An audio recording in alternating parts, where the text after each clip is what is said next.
Bienvenue dans ce nouvel épisode. Aujourd'hui, je vous emmène découvrir un nouvel écosystème. Encore une fois, c'est une interface entre milieu terrestre et aquatique. Vous allez le voir, c'est pas très riche en termes de flore, mais par contre, ça abrite des espèces animales incroyables qui dépendent que de ces milieux. Et là, je me suis littéralement mis à genoux pour m'abriter du vent, mais je me trouve en plein cœur de cet écosystème. Bienvenue en Camargue. 7.7. Brigitte m'a confié un pochon avec un oiseau dedans. Ce que je lui ai pas dit, c'est que j'allais le kidnapper. Les roselières, c'est pas un habitat qu'on dit de climax. Ça, c'est le cochon des marais.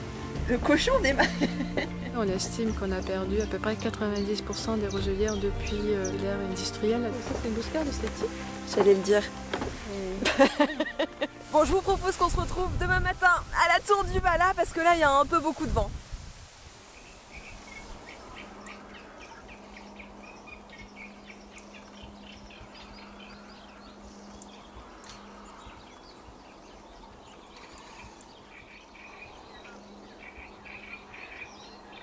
Donc là, c'est le petit matin, et c'est le temps où les oiseaux se réveillent. Ils ont bien faim parce qu'on annonçait un minimum de 6 cette nuit.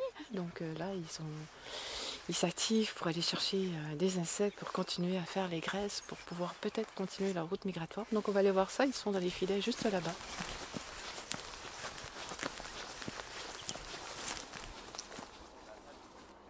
L'objectif de les capturer, en fait, c'est de pouvoir leur mettre des bagues dans l'espoir qu'ils puissent être capturés ailleurs par un autre bagueur, potentiellement dans un autre pays. Et comme ça nous informe sur les cycles de migration, où vont les espèces l'hiver, aux autres saisons. Ça permet aussi de prendre des mesures pour évaluer l'état de l'oiseau. Est-ce qu'il a assez accumulé de graisse? Jusqu'où pourrait-il aller? L'âge, le sexe, toutes des données qui nous permettent de mieux comprendre et de mieux protéger les populations d'oiseaux.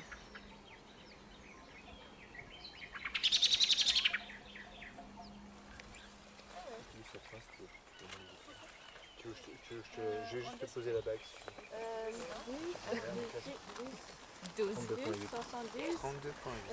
20.5 de tarse. Yes, with the... Et 7 pour le poids. Aujourd'hui, je suis donc à la Tour du Vala, une fondation privée qui œuvre pour la conservation des zones humides en Méditerranée. Et ce matin, j'assiste au bagage des oiseaux pour voir les nombreuses espèces qu'abritent les roselières. Et j'ajoute quelques oiseaux à ma Pokédex.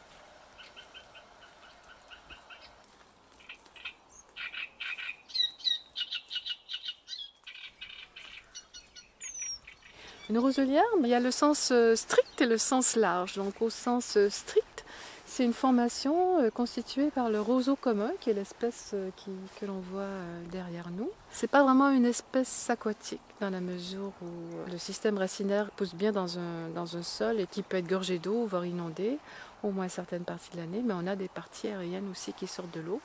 Donc pour ça, on va dire que c'est plutôt une espèce semi-aquatique, ou sinon on va dire que c'est une nélophyte ou une plante émergente, parce qu'elle sort de l'eau. Donc le roseau commun, c'est une graminée.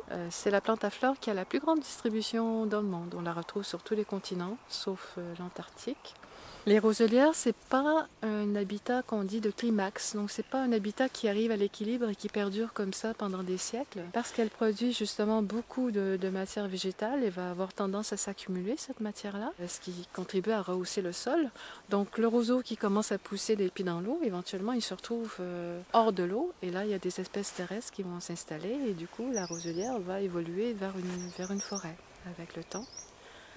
Ça, c'est une efflorescence, donc on appelle ça une panicule parce qu'en fait, c'est comme une fleur composée. Donc c'est une grappe de fleurs et elle commence à être plumeuse comme ça parce qu'elle porte les graines qui vont bientôt se disperser par le vent.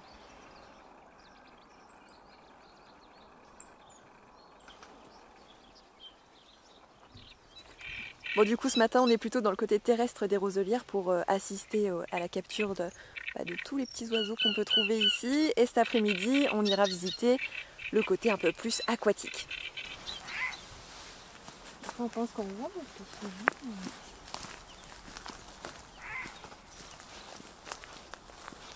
Et c'est lequel, ça?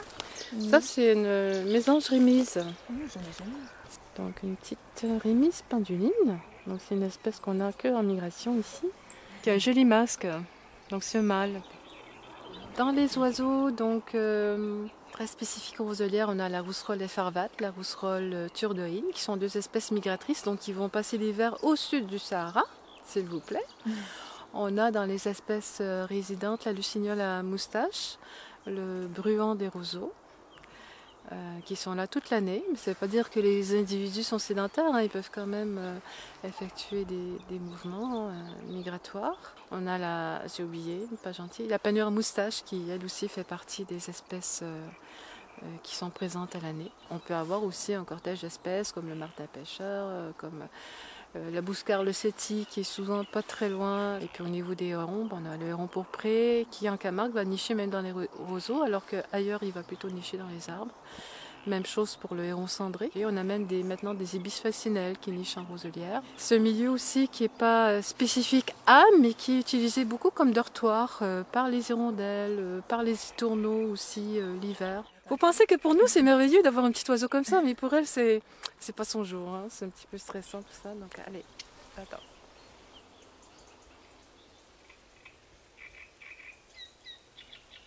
Brigitte m'a confié un pochon avec un oiseau dedans. Et ce que je lui ai pas dit, c'est que j'allais le kidnapper et le garder. La valeur de l'écosystème, il n'y a pas de l'espèce roseau puisqu'elle est commune, dominante, voire envahissante.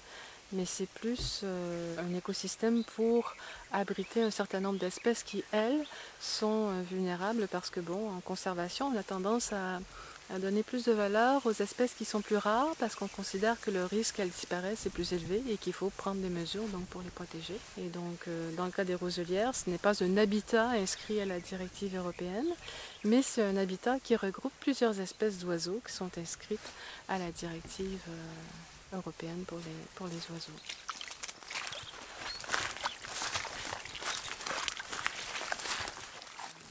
C'est quoi l'évolution des roselières? Il y en a plus, moins qu'avant? En fait, l'évolution des roselières, malheureusement, c'est un peu comme toutes les zones humides. Donc, c'est des milieux qui ont beaucoup régressé. On estime qu'on a perdu à peu près 90% des roselières depuis l'ère industrielle, depuis 1750. Parce que, bon, à l'époque, hein, les zones humides s'étaient associées au miasme, aux maladies.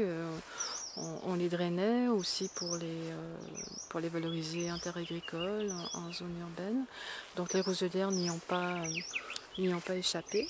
Les marais aujourd'hui, comme c'est souvent le cas en Camargue, ne peuvent plus être inondés naturellement, juste par les pluies. Parce qu'ils sont entourés de digues qui les coupent des bassins versants.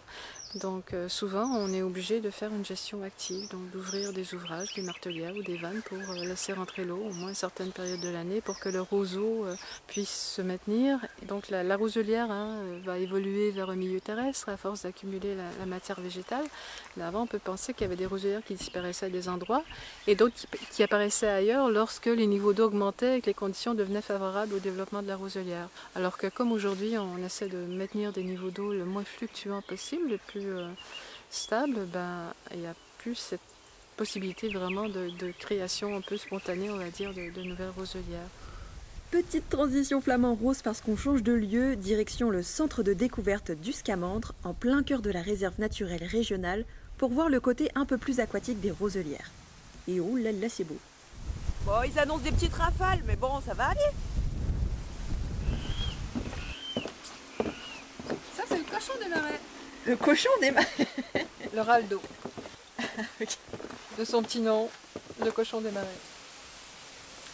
Les menaces qui pèsent sur la roselière, il y a d'abord quantité et qualité d'eau. Pas besoin d'avoir de l'eau tout le temps, mais il faut quand même en avoir pendant une certaine période. Et c'est vrai que là, avec les changements climatiques, on s'aperçoit que dans certains cas, des marais qui étaient inondés sur des plus longues périodes qu'aujourd'hui, c'est en train de changer.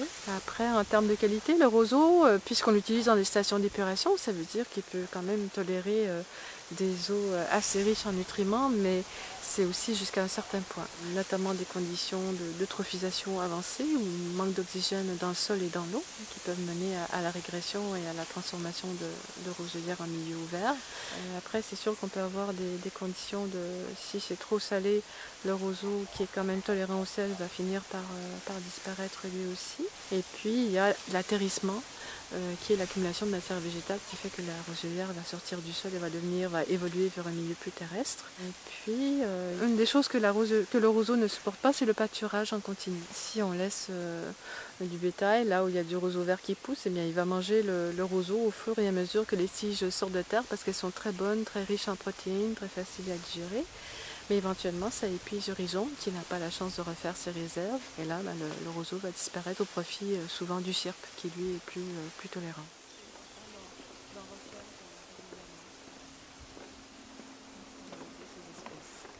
Qui sont très vulnérables à la prédation parce que malgré tout, ça c'est une bouscarde de cette type. J'allais le dire. Non, pour de vrai, en plus, j'allais vraiment dire bouscarde. Non, mais d'habitude, je fais cette blague parce que j'y connais rien. Et là, j'ai vraiment reconnu. Mais là, c'est vrai. Oui, j'ai vraiment reconnu. C'est facile, c'est un chien qui est...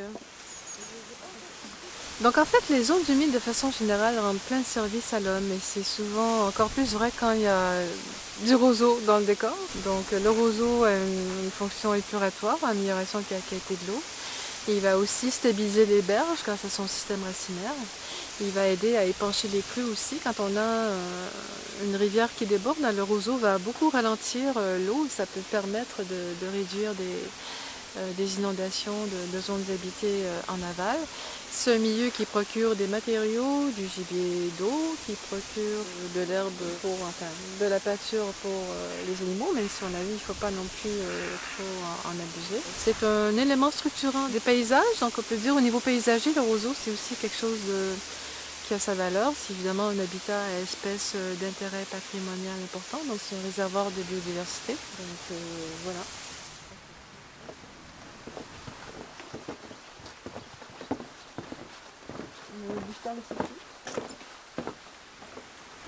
Est-ce qu'il y a des choses qu'on peut faire à notre échelle pour préserver les roselières? Je pense que les roselières s'en sortent assez bien toutes seules, mis à part quand on est évidemment gestionnaire de milieux naturels qui contiennent des roselières, mais là on sait ce qu'il faut faire.